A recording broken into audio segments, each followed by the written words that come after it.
بسم اللہ الرحمن الرحیم الحمدللہ رب العالمین والصلاة والسلام علی خاتم النبیین۔ ناظرین محترم، پروگرام سیرت النبی صلی اللہ علیہ وآلہ وسلم کے ساتھ آپ کا میزبان ڈاکٹر محمود غزنوی اور جناب شجاع الدین شیخ حاضر خدمت ہیں۔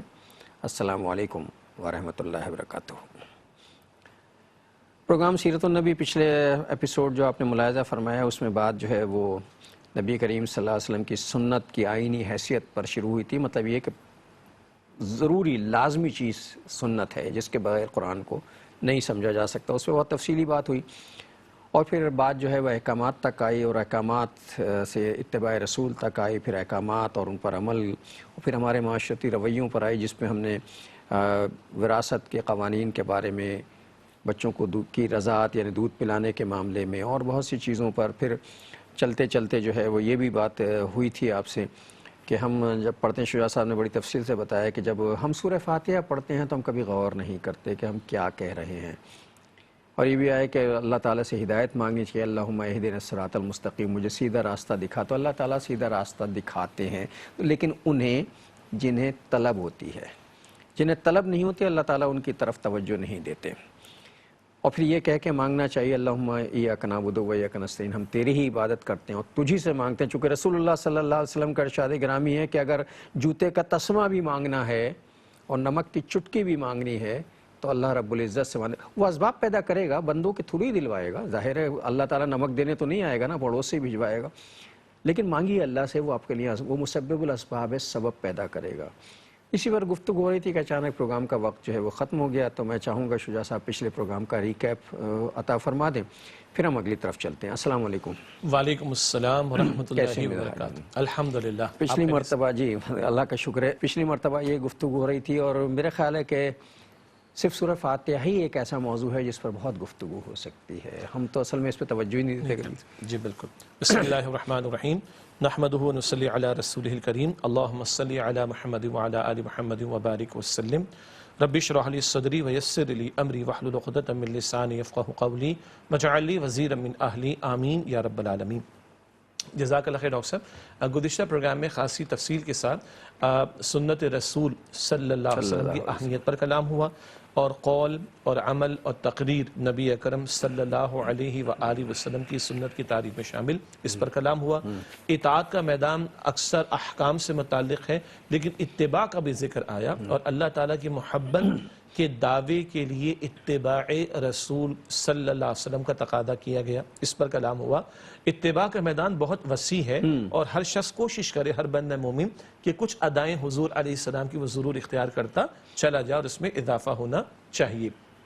ذکر یہ بھی آیا تھا کہ آج ہم سنی تو ہیں، ذکر آ گیا تھا، تو سنے سنائے سنی نہیں بننا، بلکہ سنت رسول کی نسبت سے سنی ہونا، اور سنت و سیرت رسول صلی اللہ علیہ وسلم کی تعلیمات کو سیکھ کر ان پر عمل پیرا ہونے کی کوشش کرنا، یہ تقاضا ہم سے نسبت رسول ضروری ہے، نسبت رسول ضروری ہے، اور نسبت کا دعویٰ کافی نہیں، نسبت کی لاج رکھنا اور نسبت کے تقاضوں پر عمل کرنا بھی ضروری ہے۔ آپ غور فرمائیں نا، اللہ کے پیغمبر علیہ السلام نے یہ بھی ارشاد فرمایا ہے کہ من اطاعنی فقد اطاع اللہ، جس نے میری اطاعت کی اس نے اللہ تعالیٰ کی اطاعت کی، جس نے اللہ تعالیٰ کی اطاعت کی اللہ اسے جنت عطا فرمائے گا۔ مگر حضور یہ بھی فرماتے ومن عصانی فقد عصى اللہ، جس سے میری نافرمانی کی اس نے اللہ تعالیٰ کی نافرمانی کی، جس نے اللہ کی نافرمانی کی قریب ہے کہ اللہ اسے جہنم کے عذاب میں مبتلا کرے گا۔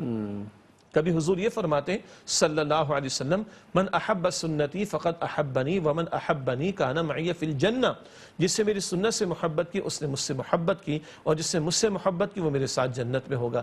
اللہ ہم سب کو جنت میں حضور کا ساتھ عطا فرمائے صلی اللہ علیہ وسلم۔ لیکن اگلی حدیث مبارک بھی سنیں، من راغب عن سنتی فلیس منی، جس سے میری سنت کو پس پشت ڈال دیا، میری سنت کو چھوڑ دیا، اس کا مجھ سے کوئی تعلق نہیں۔ اللہ اکبر کبیرہ۔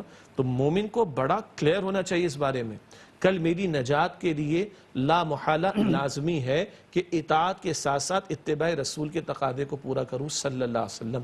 ہمارے ہاں تو نماز کے معاملات کے ہم سب کو معلوم ہے، ہم نے فرائض کی لسٹ کا بھی ذکر کیا تھا، لیکن فرائض سے آگے بڑھ کر فرائض واجبات پر عمل، حرام سے بچنا اور اتباع کے میدان میں آگے بڑھنا، یہ کامیابی کی کنجی۔ اسی طرح ہم نے کلام کیا تھا فرائض کی لسٹ کے ذیل میں وراثت کے اعتبار سے یہ جو بیٹیوں کو اور بہنوں کو حصہ نہیں دیا جاتا، نکاح کو مصیبت ہم نے بنا رکھا، جہیز کے حوالے سے ہم نے نکاح کو مشکل بنا رکھا ہے، اور جہیز کے نام پر بیٹیوں کو کچھ دے دیتے ہیں جس کو ہندوانہ تہذیب میں دھان دہیج کہا جاتا ہے، اور ہم سمجھتے ہیں کہ بیٹی کو دے دے تو اس کا کوئی وراثت میں حصہ نہیں۔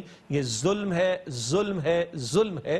اور بیٹی ہو، بہن ہو، اس کی والدہ کا انتقال ہوگا، والد کا انتقال ہوگا، اگر بیوی بن چکی شوہر کا انتقال ہوگا، اس کا حصہ اللہ تعالیٰ نے معین فرما دیا۔ اور یہ وراثت کے احکامات فرض درجے کے ہیں، فریضۃ من اللہ، انہیں اللہ تعالیٰ نے فرض قرار دیا۔ اور جو درد دل بار بار ہم رکھتے ہیں، مختلف پروگرامز کی صورت میں رکھتے ہیں، اللہ کے بندو خدا را قرآن پاک کو پڑھو، ترجمے کے ساتھ پڑھو، تشریح کے ساتھ پڑھو، اہل علم سے وابستگی رکھو، رابطہ رکھو، جس مکتب فکر سے آپ کا تعلق ہو۔ ہاں، ہم باطل فرقوں کی بات نہیں کرتے۔ کوئی ختم نبوت کا انکار کرے تو وہ اسلام میں شامل ہی نہیں، وہ تو اسلام سے باہر ہے۔ کوئی سنت رسول، حدیث رسول صلی اللہ علیہ وسلم کا سرے سے انکار کرنے والا ہو تو اس سے تو ہمیں اتفاق نہیں ہے۔ ہم تو امت کے معروف مکاتب فکر کی بات کر رہے ہیں، کھلے دل سے کہتے ہیں جس عالم پر اعتماد ہے، جس مکتب فکر سے آپ کا تعلق ہے، ترجمہ کھولیں، پڑھیں، تشریح۔ سورۃ الفاتحہ کا آپ نے ذکر کیا کہ توجہ سے اہدنا الصراط المستقیم والی دعا کے الفاظ کو دہرائیں، مالک یوم الدین کے الفاظ کو دہرائیں۔ تو میں نے اشارہ کیا تھا، اسی پر پروگرام مکمل ہوا تھا۔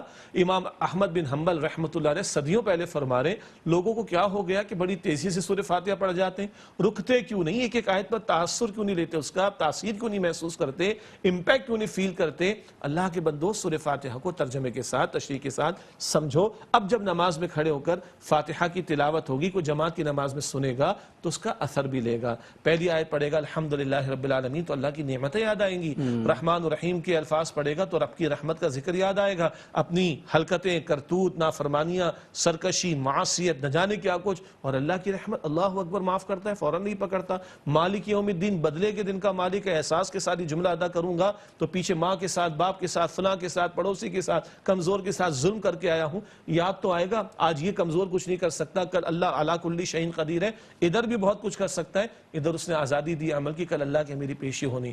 اللہ کی قسم، اگر مستعثر کے ساتھ، اس توجہ کے ساتھ سورہ فاتحہ ہی تلاوت کرتے رہیں تو کس قدر نمازوں کے ساتھ ہماری زندگیوں میں تبدیلیاں آئیں انشاءاللہ۔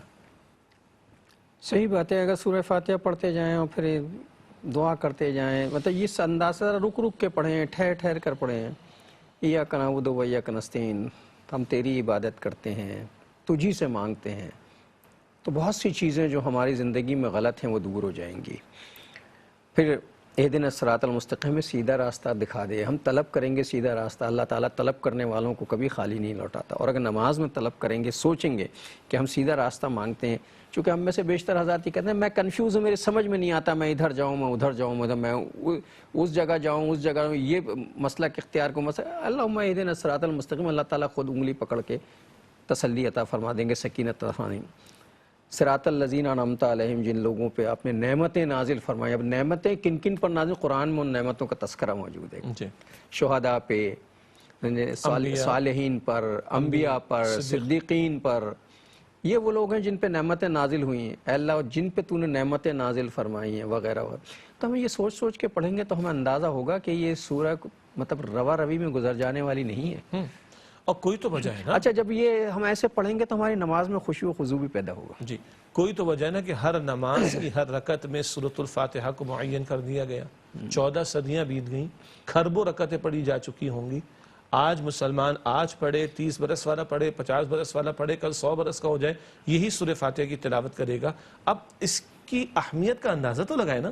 اللہ تعالیٰ نے قرآن حکیم کا آغاز سورۃ الفاتحہ سے اس معنی میں کہ جو مصحف کی ترتیب ہے، سورہ فاتحہ سب سے پہلی سورت ہے ترتیب تلاوت کے اعتبار سے۔ اسی طرح اللہ کے نبی صلی اللہ علیہ وسلم نے ہر نماز کی ہر رکعت میں اس کو جاری فرما دیا۔ یہ تو اللہ اور اس کے رسول علیہ السلام کا منشا ہے نا۔ تو اب بندہ مومن کو بھی اسی پوری اسپرٹ کے ساتھ سورہ فاتحہ کی تلاوت کا، اس پر توجہ کرنے کا، غور و فکر کرنے کا، اس سے تاثیر حاصل کرنے کی کوشش کرنے کا رویہ اختیار کرنا چاہیے۔ یہ دعا بھی ہے، شفا بھی ہے، برکتوں کا منبع بھی ہے، اور اپنے رب سے تعلق جوڑنے کا ایک مضبوط سلسلہ ہے سورہ فاتحہ۔ ہم لوگ اصل میں کسی سے اگر کہو بھی نا سورہ فاتحہ پڑھ لو، اچھا اس کے بعد کیا بتائے، یار وہ سورہ فاتحہ بتا دی، وہ تو ہم 24 گھنٹے پڑھتے ہیں۔ تو سورہ فاتحہ ہم جیسے پڑھتے ہیں ویسے اگر پڑھیں گے تو کچھ بھی نہیں ہونا۔ اللہ اکبر کبیرہ۔ دیکھیں، سچی بات وہی ہے کہ ہم کیوں تاثیر محسوس نہیں کرتے؟ ہمیں سمجھ نہیں آتی. اب اس بات کو تھوڑا اور آگے بڑھا لیتے ہیں. سورۃ الفاتحہ 85% الفاظ ہم اردو میں استعمال کرتے ہیں. ابھی دیکھ لیں سورہ فاتحہ کی پہلی آیت حمد، اللہ، رب، عالمین، سب اردو میں. سب اردو کے علاوہ رحمان، رحیم دونوں الفاظ اردو میں. مالک یوم دین یہ سب اردو میں. ایاک ہم استعمال نہیں کرتے. نعبدو عبد عبادت استعمال کرتے ہیں. واو اردو میں استعمال. گلو بلبل واو استعمال کرتے ہیں. ایاک ہم استعمال نہیں کرتے. نستعین تھوڑا سا مشکل ہے. استعانت وہ ہم اردو میں استعمال تھوڑا مشکل ہے لیکن استعمال کرتے ہیں. استعانت. اہدنا ہدایت اردو میں. صراط مستقیم اردو میں. پھر صراط ہے وہ اردو میں صراط راستہ. الذین ہم اردو میں استعمال نہیں کرتے. انعمتا انعام استعمال کرتے. علیہم چلے ہم استعمال نہیں کرتے. اور غیر اردو میں استعمال کرتے ہیں. مغضوب اردو میں استعمال کرتے ہیں. ضالین استعمال نہیں کرتے لیکن ضال ذرا گاڑی اردو میں استعمال ہوتا ہے. 85-90% الفاظ تو ہم سورہ فاتحہ کے اردو میں استعمال کرتے ہیں. توجہ کر لیں خدا را. اور عرض کر دوں ہم اردو بولنے والوں کے لیے آسان ترین زبان عربی ہے. ایک تو قرآن کریم کی زبان، صاحب قرآن صلی اللہ علیہ وسلم کی زبان، اور خود اردو تو کچھ زبان نہیں نا. لشکر اس کا اردو ماخذ ہے نا. یہ مختلف زبانوں اردو کا جو بنیادی ماخذ ہے وہ تو عربی اور فارسی ہے. جی. اور سب زیادہ تر الفاظ اردو میں جو ہیں وہ عربی کے ہیں. سورہ فاتحہ سے ظاہر ہو گیا نا. اگر ان الفاظ پہ تھوڑا سا ابھی کوئی کانسنٹریٹ کرے اور گھنٹے کے بعد نماز کے لیے کھڑا ہو، میں اللہ کی فضل سے گارنٹی دیتا ہوں کہ اس کی نماز میں فرق واقع ہوگا. آج کیوں فرق واقع نہیں ہو رہا؟ کیونکہ ہمیں سمجھ نہیں آ رہی ہم کیا تلاوت کر رہے ہیں. پہلے تو یہ احساس کھڑے کس کے سامنے، دنیا کے چند لاکھ کمانے والے آفیسر کے سامنے کھڑے ہوں، ذرا فلاں بڑے گریڈ کے آفیسر کے سامنے کھڑے ہوں، ذرا فلاں منسٹر کے سامنے کھڑے ہوں، ٹانگیں کانپ جاتی ہیں. استغفر اللہ. اب بھائی وہ بھی محتاج مخلوق ہے، وہ بھی واش روم جانے کا بیچارہ محتاج ہے، وہ بھی خالق کا پیدا کردہ ہے. اس کے سامنے کھڑے ہوتے ہو تو ٹانگیں کانپتی ہیں. اور وہ کون ہے؟ وہ بادشاہوں کا بادشاہ ہے. یہ احساس رکھو کس کے سامنے کھڑے ہو نماز میں اور کیا کہہ رہے ہو. دنیا میں کبھی ہوتا ہے کسی آفیسر کے سامنے میں کھڑا ہوتا ہوں اور وہ بولتا ہوں جو مجھے سمجھ نہیں آتی، میں کمیونیکیٹ کر سکتا ہوں، اس کو سوال ہی پیدا نہیں ہوتا. تو نماز میں توجہ تو کر لو بھائی. ہم اردو بولنے والوں کے لیے تو ایک ایج ہے، آسانی ہے کہ ہماری زبان میں سارے الفاظ اکثر ہمارے ہاں مستعمل ہیں. اور جو دوسری زبانوں کے لوگ انگریزی والا ہوگا، انگریزی والے، فرانسیسی والے ہیں، تھائی والے ہیں، جرمن والے، چائنیز ہیں، اور کیا نام ہے یہ رشین ہیں. ان کے تو ایک لفظ بھی ان کی زبان میں قرآن کا نہیں ہے. تو ان کو کتنے جتن کرنا پڑیں گے. اور کرتے ہیں وہ خاص طور پر جو ریورٹڈ مسلمز ہوتے ہیں، جو سمجھ کر اسلام قبول کرتے ہیں. ہم جو پیدائشی مسلمان ہیں اور ایک ایج اور یہ ملی ہوئی ہے کہ ہمیں اردو زبان میں عربی کے بہت سارے الفاظ استعمال کرنے کا، استعمال عربی کا، الفاظ عربی کا، اللہ اکبر، موقع عربی کا، یہ سارے الفاظ عربی کے ہیں. تو ہمارے لیے تو کوئی گنجائش نہیں کہ ہم بہانے بنائیں. تو ترجمہ پڑھنا شروع کر دیں، فاتحہ سے شروع کریں، نماز میں توجہ بڑھے گی. رکوع سجود کی تسبیحات پڑھیں، توجہ بڑھے گی انشاءاللہ تعالی. ایک وقفہ لیتے ہیں پھر آکے بات کرتے ہیں. السلام علیکم ورحمۃ اللہ وبرکاتہ. ویلکم بیک ناظرین. وقفے کے بعد پروگرام سیرت النبی صلی اللہ علیہ وآلہ وسلم میں آپ کا خیر مقدم ہے. سورہ فاتحہ کے حوالے سے بہت تفصیلی بات ہو گئی اور دیکھیے بات سے بات نکلی، اور کہتے ہیں نا کہ بات نکلے گی تو بہت دور تلک جائے گی، اور بہت دور تلک آئی. ضروری بھی ہے، وقت کی ضرورت بھی ہے.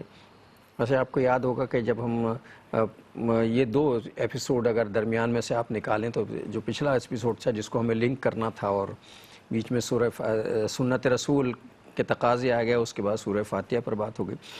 وہ رسول اللہ صلی اللہ علیہ وسلم بحیثیت قائد جو ہے وہ گفتگو ہو رہی تھی اور اس میں بات یہاں تک پہنچی تھی کہ قیادت کی چند خصوصیات ہوتی ہیں، اور رسول اللہ صلی اللہ علیہ وسلم کی قیادت کی خصوصیات پر بات ہو رہی تھی کہ قائد پر اتنا اعتماد تھا. بیت عقبہ ثانی جو ہے اس کا تذکرہ ہو رہا تھا کہ حضرت عباس جو ہیں وہ رسول اللہ صلی اللہ علیہ وسلم کو حوالے کر رہے تھے جب ہجرت کے لیے دوسرے لوگ، تو ان سے باقاعدہ عہد لیتے کہ لوگوں بتاؤ تم جو فیصلہ کرنے جا رہے ہو اس پہ تمہیں یقین بھی ہے، تم ان کی حفاظت کر سکو گے یا نہیں کر سکو گے؟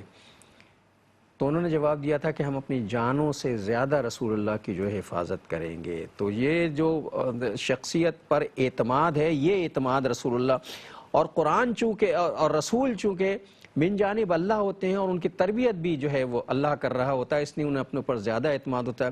اور قرآن حکیم نے جو رسول اللہ صلی اللہ علیہ وسلم کو متعارف کراتے ہوئے جو چیزیں بیان کی ہیں اس میں اعتماد کی ایک جھلک جو ہے موجود ہے کہ اللہ نے مومنوں پر بڑا احسان کیا کہ انہی میں سے ایک نبی بنا کر ان کے درمیان بھیجا. اس میں سورہ آل عمران. بسم اللہ الرحمن الرحیم، سورہ آل عمران کی آیت نمبر 164 ہے. اس میں ایک اس نقطے پر بھی ہم توجہ کر لیں، جیسے آپ نے اشارہ فرمایا کہ پیغمبر تو اللہ تعالیٰ کی طرف سے معین ہوتے ہیں اور تربیت یافتہ ہیں اور اللہ وحی تعالیٰ سے. ہاں وحی کی تعلیم کے مطابق ان کا عمل ہوتا ہے، قول ہوتا ہے، اور اللہ تعالیٰ کی براہ راست نگرانی میں ہوا کرتے ہیں اور اللہ تعالیٰ ان کی پشت پناہی فرماتا ہے. اس لیے پیغمبروں کا اعتماد بھی اور توکل بھی سب سے زیادہ ہوتا ہے. ایک بڑا خوبصورت جملہ ہے ایک صاحب علم کا کہ اللہ سبحانہ و تعالیٰ کا دین ہمیں خود اعتمادی سے آگے بڑھ کر خدا اعتمادی سکھاتا ہے. خود اعتمادی سے آگے بڑھ کر خدا توکل علی اللہ کا معاملہ. تو اور اللہ کے رسول ہوں، امام الانبیاء ہوں، خاتم الانبیاء ہوں صلی اللہ علیہ وآلہ وسلم، تو اس وصف میں آپ اعلیٰ ترین شان کے حامل ہوں گے. مشہور واقعہ غار ثور کا، اور صدیق اکبر رضی اللہ تعالیٰ عنہ آپ کے ساتھ ہیں اور کفار تعاقب کرتے کرتے پیچھے آ گئے. حضرت ابوبکر صدیق رضی اللہ تعالیٰ عنہ کو اب فکر یہ ہوئی اگر کہیں پہنچ گئے تو میرے حضور کو تکلیف نہ پہنچے. تو اس فکر مندی کا اظہار کیا تو قرآن پاک میں ذکر فرماتا ہے کہ لا تحزن ان اللہ معنا، غم نہ کرو بے شک اللہ تعالیٰ ہمارے ساتھ ہے. یہ قرآن کریم کے الفاظ ہیں. اور حدیث مبارک میں آتا ہے کہ ابو بکر رضی اللہ عنہ، حضور فرماتے صلی اللہ علیہ وسلم تمہارا ان دو کے بارے میں کیا خیال ہے جن کا تیسرا اللہ سبحانہ و تعالی ہے. تو یہ وہ اعتماد اللہ سبحانہ و تعالیٰ کی ذات پر.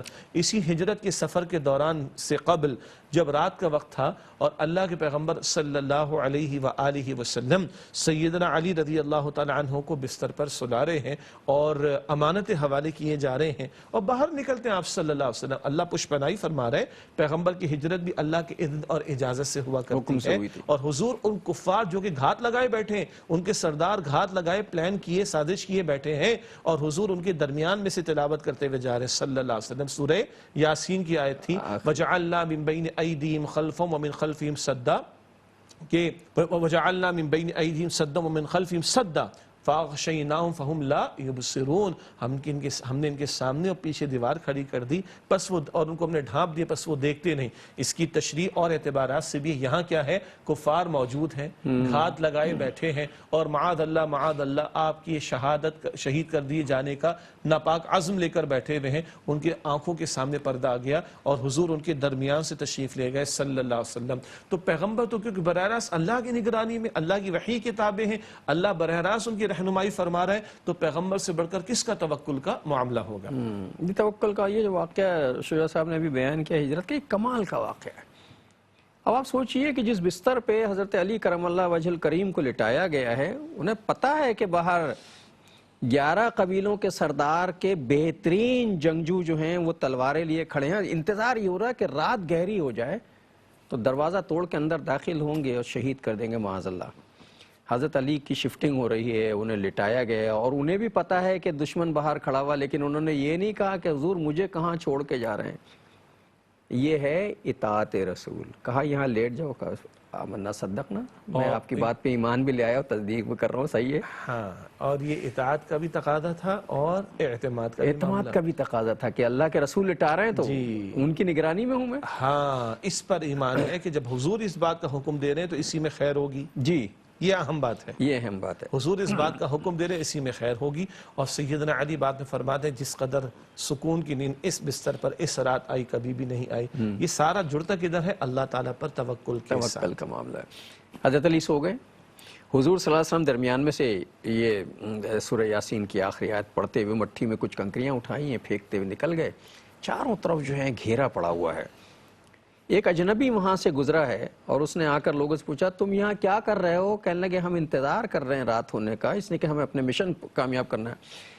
کہنے لگے کس کا انتظار کر رہے ہیں؟ رسول اللہ کے ابن عبداللہ، ظاہر اللہ کے رسول تو وہ کہتے ہیں ابن عبداللہ کا کام تھا. کہنے لگے بدبختوں تو تمہارے سر میں خاک ڈال کے نکل گئے، تمہیں تو خبر بھی نہیں ہوئی.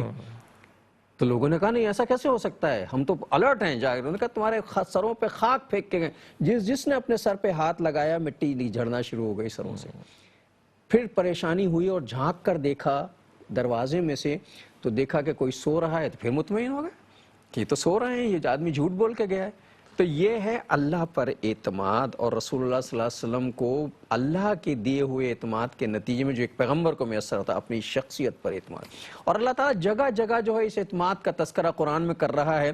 سورہ انبیاء کی آیت نمبر 107 ہے، اور ہم نے آپ کو جہانوں کے لیے رحمت بنا کر جی وما ارسلناک الا رحمت للعالمین، اے نبی صلی اللہ علیہ وسلم ہم نے آپ کو تمام جہان والوں کے لیے رحمت بنا کر بھیجا. حضور علیہ السلام کا لایا ہوا دین، آپ کی لائی ہوئی مبارک تعلیم، وہ بھی ساری انسانیت کے لیے رحمت کا باعث ہے، اور آپ کی ذات بابرکات اپنی جگہ بھی رحمت کا باعث ہے. مشہور مقام ہے سورہ توبہ کا، لَقَدْ جَاءَكُمْ رَسُولٌ مِّنْ أَنفُسِكُمْ عَزِيزٌ عَلَيْهِ مَا عَنِتُّمْ. یہ اللہ تعریفیں کر رہا ہے، سیرت بیان ہو رہی رسول اللہ کی. جی حریص علیکم بالمؤمنین رؤوف الرحیم، یقیناً تمہارے پاس تمہیں میں سے ایک رسول آ گئے صلی اللہ علیہ وسلم، عزیز علیہ ما عنتم، تم پر کو مشکل آ پڑے تو انہیں دشوار محسوس گراں گزرتی ہے. حریص علیکم، یا حریص عربی کے اعتبار سے مثبت پہلو، تمہاری بھلائی کے بڑے خواہش مند ہے. بالمؤمنین رؤوف الرحیم، ایمان والوں کے لیے بڑے شفیق اور رحمت فرمانے والے ہیں. تو آپ کی لائی ہوئی تعلیم، کتاب و سنت کی تعلیم، آپ کا لایا ہوا دین، دین اسلام، وہ بھی انسانیت کے لیے رحمت کا باعث. جب انسانیت اس کے تلے آئے گی، آپ کی لائی ہوئی شریعت کے تابع ہوگی تو رحمت پائے گی، اور آپ کی ذات بابرکات اور آپ کا طرز عمل بھی لوگوں کے لیے رحمت کا اور شفقت کا باعث ہے. اور کیوں نہ آپ کو اپنی شخصیت پر، اپنی ذات پر، اپنی خصوصیات پر اعتماد ہو. قرآن اس اعتماد کی وضاحت ہے. سورہ سبا کی آیت نمبر 28 ہے نا، ہم نے آپ کو لوگوں کے درمیان خوشخبری دینے والا، ڈرانے والا بنا کر بھیجا. سورہ سبا کی آیت نمبر 28 میں ذکر آیا، اور یہ آپ کی جو عالمگیر رسالت ہے اس کا بھی ذکر ہے. وما ارسلناک الا کافۃ للناس بشیرا ونذیرا، اے نبی علیہ السلام ہم نے آپ کو تمام انسانوں کے لیے بشیر اور نذیر، بشارت دینے والا اور ڈرانے والا بنا کر بھیجا. کیا مطلب؟ جو آپ کی لائی ہوئی دعوت کو قبول کر کے اطاعت کے روش پر آئے ان کے لیے جنت کی بشارت، اور جو آپ صلی اللہ علیہ وسلم کی دعوت کو رد کریں اور معصیت اور نافرمانی پر اتر آئیں، ان کے لیے پھر بتایا جا رہا ہے کہ آپ عذاب سے ڈرانے والے ہیں. ایک اہم نقطہ یہ ہے، پچھلے انبیاء رسول خاص قوم کی طرف بھیجے گئے، اور اسی لیے ان کے بعد اور نبی کے آنے کا تصور موجود تھا. حضور علیہ السلام کی رسالت عالمگیر اور یونیورسل کر دی گئی، تو اب آپ کے بعد کسی قسم کے کسی نبی یا رسول کے آنے کا کوئی امکان نہیں ہے. آپ کو سارے انسانوں کے لیے بھیجا گیا. جی، اور اعتماد کا یہ عالم، ابھی تو شخصیت پہ اعتماد کی بات ہو رہی ہے نا، قائد کا اپنی شخصیت پر اعتماد، پیروکاروں کا اعتماد، چونکہ قائد انقلاب کی بات ہو رہی ہے. قریش نے آپ کے چچا ابو طالب کو دھمکیاں دینا شروع کی، اور اتنا پریشر میں لیا کہ ایک دن چچا نے بلا لیا کہ بھتیجے یہاں آؤ، میں اب اتنا پریشر برداشت نہیں کر سکتا، اور یہ لوگ چاہتے ہیں کہ معاملے کو کچھ رفع دفع کرو، تو کچھ معاملہ جو ہے وہ طے کر لیں. آپ صلی اللہ علیہ وسلم نے کس اعتماد کے ساتھ جواب دیا تھا کہ اچھا چچا جان، قسم رب کی، اگر یہ میرے سیدھے ہاتھ پہ سورج اور الٹے ہاتھ پہ چاند رکھ دیں لا کر تو بھی میں. جی، اللہ تعالیٰ نے جو ذمہ داری حضور پر عائد فرمائی صلی اللہ علیہ وسلم، جو ہم کلام کرتے آئے ہیں، سینکڑوں ایپیسوڈ میں تفصیل سے بات آئی تھی. قم فانذر وربک فکبر، سورہ مدثر کے آغاز میں نبی اکرم علیہ السلام کو فرمایا جا رہا ہے کھڑے ہو جائیے اور اللہ کے عذاب سے لوگوں کو خبردار کیجئے اور اپنے رب کی بڑائی کا بول بالا کیجئے.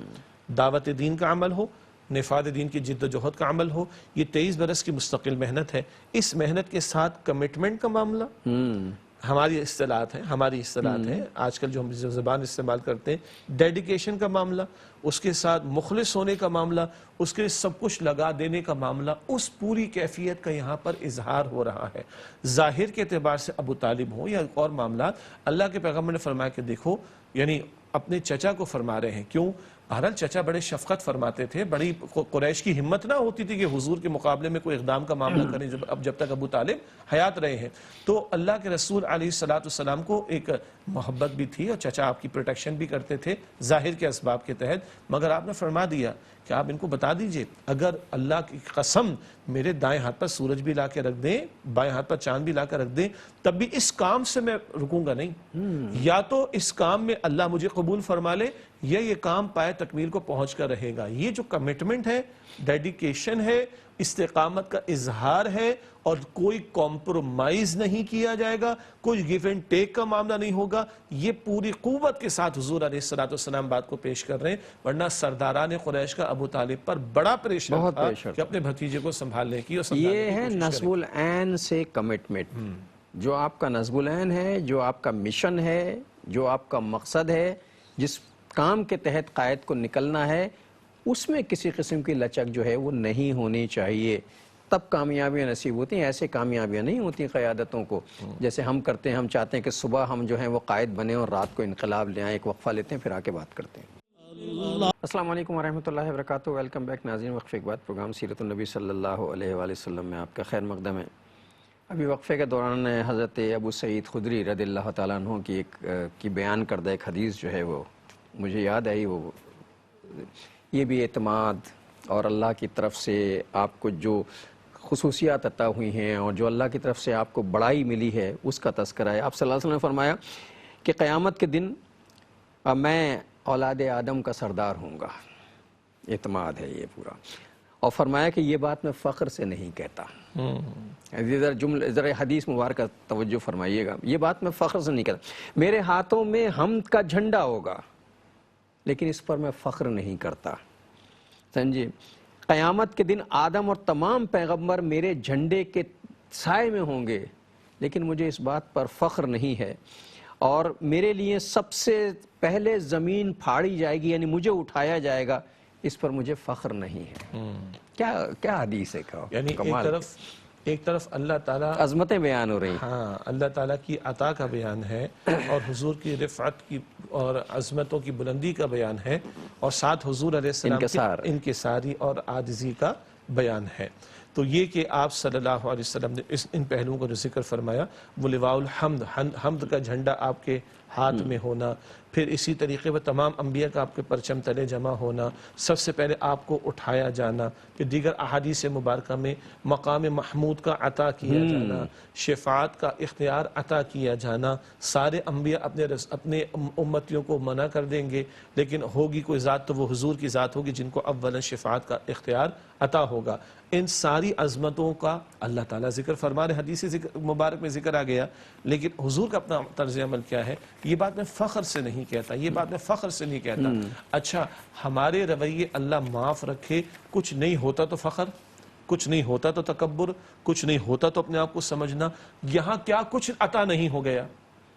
نہیں، کیا کچھ عطا خدا نے خدا ہی حوالے کر دی نا، یعنی کیا کچھ عطا نہیں ہو گیا، اور انکساری کا عالم کیا ہے؟ میں یہ بات فخر سے نہیں کہتا، فخر سے نہیں کہتا، فخر سے نہیں کہتا، فخر سے نہیں کہتا۔ لقد کان لکم فی رسول اللہ اسوۃ حسنہ، یقیناً تمہارے لیے رسول اللہ صلی اللہ علیہ وسلم کی زندگی میں بہترین نمونہ موجود ہے۔ اگر ہم قائدانہ صلاحیتوں کی بات کر رہے ہیں تو اگر آج کوئی قائد بنا دیا گیا، امیر معین کر دیا گیا، ذمہ داری پر فائز کر دیا گیا، تو اس میں تکبر نہ ہو، اس میں فخر نہ اسے ہو، رسول اللہ کی طرف لوٹنے آنا اس میں چاہیے۔ غرور نہ ہو۔ جن کو سب کچھ عطا ہوا ان کی عاجزی کیا ہے؟ تو میں تو ان کا ایک ادنا غلام ہوں، تو مجھ میں عاجزی ہونی چاہیے، انکساری ہونی چاہیے۔ ایک دو، جس قدر اللہ بندے کو عطا فرمائے اتنا بندے میں شکر گزاری کا جذبہ بڑھنا چاہیے، عاجزی انکساری کا جذبہ بڑھنا چاہیے۔ جس شاخ پر پھل جتنا زیادہ ہوتا ہے وہ اتنی زیادہ جھکی ہوئی ہوتی ہے۔ پایا جو پھل تو شاخ سمردار جھک گئی، کہتی ہوئی کہ شکر ہے پروردگار کا۔ تو یہ دنیا میں جتنا کچھ بھی عطا ہوا یہ تو یہاں کا ہے نا، یہیں ختم ہو جانا ہے، لے کے تو نہیں جانا۔ وہاں تو جو کچھ یہاں عطا ہوا وہ تو ہے، اور جو وہاں عطا ہوا وہ بھی بہت کمال کا ہے۔ سب سے پہلے مجھے اٹھایا جائے گا، حمد کا جھنڈا میرے ہاتھ میں ہوگا، آدم سے لے کے اور حضرت عیسیٰ علیہ السلام تک انبیاء کرام میرے جھنڈے کے سائے میں ہوں گے، لیکن مجھے فخر نہیں ہے، یہ میرے رب کا کرم ہے۔ اور حضرت انس رضی اللہ تعالیٰ عنہ کے حوالے سے ایک اور مجھے حدیث مبارکہ جو یاد ہے، حضور نے فرمایا قیامت کے دن سب سے زیادہ بڑی تعداد میرے متبعین یعنی میری اتباع کرنے والوں کی اور میرے ماننے والوں کی ہوگی، اور میں پہلا شخص ہوں گا جو جنت کا دروازہ کھلواؤں گا۔ اللہ اکبر کبیرہ۔ حدیث مبارک میں اس طرح بھی بات آئی ہے کہ اہل جنت کی مفہوم بیان کیا، حدیث لفظ بلفظ نہیں ہے۔ جی جزاک اللہ خیرن۔ حدیث مبارک میں یہ بات بھی ذکر کی گئی کہ اہل جنت کی 120 صفحے ہوں گی، اچھا 120 روز، 120 صفحے اہل جنت کی ہوں گی، ان میں سے 80 صفحے نبی اکرم علیہ السلام کی امت کی ہوں گی، حالانکہ یہ آخری امت ہے، تو 2/3، تو 120 صفحے اہل جنت کی، 80 صفحے امت محمدیہ کی ہوں گی صلی اللہ علیہ وسلم۔ 40 صفحے بچیں گے۔ ہاں، یہی وجہ ہے معراج کی شب کے دوران میں جب 7 آسمانوں پر حضور تشریف لے جا رہے تھے، ہر آسمان پر کچھ رسولوں سے آپ کی ملاقات ہوئی، تو موسیٰ علیہ السلام روئے تھے، تو کہا گیا بھئی کیوں روتے ہیں؟ پوچھا گیا تو کہا بھئی دیکھیں ان نوجوان کو صلی اللہ علیہ وسلم یہ میرے بعد آئیں گے، جی یہ میرے بعد آنے والے ہیں، ان کا ظہور دنیا میں میرے بعد آنے والوں میں سے ہوگا، مگر ان کی امت کی تعداد بہت زیادہ ہوگی، اور حضور فرما رہے کہ 120 میں سے 80 صفحے امت محمدیہ کی ہوں گی صلی اللہ علیہ وسلم۔ تو یہ عظمت بھی حضور کو عطا ہوئی ہے۔ اور یہ تو وہ باتیں ہیں جو اللہ کی طرف سے عطا ہوئی ہیں۔ زمین کے حوالے سے بھی رسول اللہ صلی اللہ علیہ وسلم کی شخصیت کا اعتماد یہ ہے، آپ نے فرمایا میں تم میں فصیح تر ہوں۔ یہ وہ کوالٹیز ہیں جو ہمیں دنیاوی اعتبار سے میں تم میں فصیح تر ہوں، قریشی ہوں، میری زبان بنو سعد کی زبان ہے، یعنی یہ فخر کی وہ باتیں جو دنیاوی اعتبار سے فخر کی باتیں ہیں کہ میں اتنا، تو یہ وہ کانفیڈنس ہے جو قیادت میں ہوتا ہے۔ جب اتنا کانفیڈنس ہوتا ہے تب نصب العین جو ہے وہ آگے بڑھتا ہے، ورنہ نہیں بڑھتا۔ انا افصح العرب، جی حضور نے فرمایا میں عرب کا فصیح ترین انسان ہوں۔ عربوں کو اپنی زبان پر بڑا ناز تھا، اور اپنے بہرحال عربی زبان بھی اپنی جگہ بڑی رچ زبان ہے، اور خوبصورت بھی ہے، اور شیریں بھی ہے، ہاں، اچھا بھی لگتا ہے، اور آپ کی اجازت سے سسٹمیٹک بھی ہے، سسٹمیٹک بھی ہے، سسٹمیٹک بھی ہے، اور غنا بھی ہے، ترنم بھی ہے۔ کبھی قرآن کو ویسے پڑھ کے دیکھیں، کیا کمال کی چیز۔ ہاں، میں نے اس لیے کہا یہ سسٹمیٹک اور مربوط ہے کہ ہم انگریزی سے بہت زیادہ مرعوب ہیں۔ ہم کہتے ہیں صاحب میں بڑی معذرت کے ساتھ انگریزی سے معروف ضرور ہے، لیکن مجھے تو انگریزی جو ہے وہ لنگڑی لولی زبان لگتی ہے۔ میں اسی کی مثال دے رہا تھا کہ پی یو ٹی پٹ ہوتا ہے اور بی یو ٹی بٹ ہوتا ہے۔ یہ بٹ کیوں نہیں ہوتا، وہ پٹ کیوں نہیں ہوتا، نو ریزن۔ ہاں، کٹ کیوں ہوتا ہے، کٹ کیوں نہیں ہوتا۔ ہاں، تو عربی زبان میں ایسی کوئی illogical قسم کی چیز نہیں ملتی ہے۔ بہرحال اچھا، دوسرا آپ نے قریش کا ذکر کیا، بہرحال وہ قبائل کا معاملہ تھا، اور قریش کا قبیلہ سب سے عظمت والا تھا۔ کیوں؟ اور وہ لوگ تھے جنہیں اپنے نسب پہ بڑا فخر تھا، تو ظاہر ہے ایسے موقع پہ جو حالات ہوتے ہیں قریب کے، ان حالات سے مقابلہ تقابل کیا جاتا ہے۔ پھر قریش کے ذمے خانہ کعبہ کی تولیت بھی تھی، اور ان کی جو تجارت چلتی تھی رحلۃ الشتاء والصیف، سردی گرمی کی، کوئی ان کو ہاتھ نہیں لگاتا تھا۔ بنو سعد کی زبان کا ذکر کیوں کیا؟ آپ اور ہم جانتے ہیں کہ عرب اپنے بچوں کو دیہاتوں میں بھیجتے تھے، حضور کو بھی حلیمہ سعدیہ لے گئی تھی، تو اللہ کے رسول علیہ السلام نے خاص اس کا ذکر اس لیے کیا کہ جو خالص عربی زبان، عربی مبین ہے، وہ دیہاتوں میں بولی جاتی تھی، تو اس کی طرف بھی حضور نے اشارہ کیا۔ ایک اور نقطہ بھی یہ ہے، ہر دور میں جو شے کمال کی اور عروج کی سمجھی جاتی تھی، انبیاء علیہم السلام کو اللہ تعالیٰ نے اس سے مطابقت رکھتے ہوئے معجزات بھی عطا کیے۔ کیا مطلب؟ عیسیٰ علیہ السلام کا دور تھا، طب کا بڑا چرچا تھا، تو عیسیٰ علیہ السلام کو اللہ نے ایسے معجزات عطا فرمائے کہ بڑے سے بڑا طبیب یا ڈاکٹر بھی عاجز رہ جائے۔ موسیٰ علیہ السلام کا دور تھا، جادو کا بڑا دورہ تھا، تو اللہ تعالیٰ نے ایسا معجزہ، وہ جادوگر تھے، موسیٰ علیہ السلام کو معجزہ، فرق ہے زمین آسمان کا، ایسے معجزات عطا فرمائے کہ جادوگر بھی عاجز رہ گئے۔ عربوں کو زبان پر بڑا ناز تھا، تو حضور نے اس کا اظہار بھی فرما دیا، اور قیامت تک کے لیے اب زبان کا معاملہ، دلائل کے میدان کا معاملہ، یہ سب سے اونچی چیز سمجھی جاتی ہے۔ سائنٹیفک فیکٹس، ٹیکنالوجی وغیرہ اپنی جگہ پر، لیکن زبان کا ناز ہمیشہ سے عربوں کو بھی رہا، اور آج بھی آپ دیکھیں دلائل کے میدان میں، چنانچہ قرآن حکیم کا ایک معجزاتی پہلو یا عاجز کر دینے والا پہلو اس کی زبان بھی ہے، اس کے الفاظ کا چوائس بھی ہے، اس کے الفاظ کی کنسٹرکشن بھی ہے۔ تو اس پہلو سے بھی حضور علیہ السلام نے اس کا ذکر فرمایا کہ جن چیزوں کو اس زمانے میں لوگ کمال کی شے سمجھتے تھے، عروج کی شے سمجھتے تھے، بتمام و کمال حضور کو وہ بھی عطا ہوا۔ یہی وجہ ہے کہ جب کسی صحابی رضی اللہ تعالیٰ عنہ کے گھر کے باہر کسی نے سورہ کوثر لکھی ہوئی دیکھی، اِنَّا أَعْطَيْنَاكَ الْكَوْثَرَ فَصَلِّ لِرَبِّكَ وَانْحَرْ إِنَّ شَانِئَكَ هُوَ الْأَبْتَرُ، تو پڑھنے والا دنگ رہ گیا، ہم تو شاید نہ رہتے، ہمیں اس کا اندازہ نہیں ہے، وہ دنگ رہ گیا، کہتا ہے ما ھذا کلام البشر، یہ کسی انسان کا کلام نہیں ہے۔ وہ اس زمانے میں عربوں کے ہاں شاعری کا دورہ تھا، قرآن شاعری نہیں ہے، مگر یہ بڑے بڑے شاعر عاجز ہو گئے شعر کہنے سے قرآن حکیم کے آ جانے کے بعد۔ اس زمانے میں شعراء کی عزت ہوتی تھی کہ ان کے دیوان کو، ان کے کلام کو 7 معلقات خانہ کعبہ کی دیواروں پر، جو بھی تخلیقی کام ہوتا تھا وہ دیوار پہ لٹکا دیتے تھے۔ اور جب قرآن کریم پیش کیا گیا تو زبانیں دنگ جو ہے وہ گنگ ہو گئیں، اور لوگ دنگ رہ گئے کہ کیا کلام سامنے آیا، جس کی ایک صورت سے ملتی جلتی صورت پیش کرنے کا بھی حوصلہ ان میں نہ رہا۔ تو یہ وہ پہلو ہے کہ جو لوگ عاجز ہو گئے، یہ وہ پہلو ہے کہ جن چیزوں کو لوگوں نے کمال کا سمجھا، اللہ نے بدرجہ اتم اپنے پیغمبر ان کو رکھا اور خاموش کرایا لوگوں کو، گویا کہ ان کے سامنے اب عاجز ہو جانے کے سوا کوئی چارہ کار نہیں تھا۔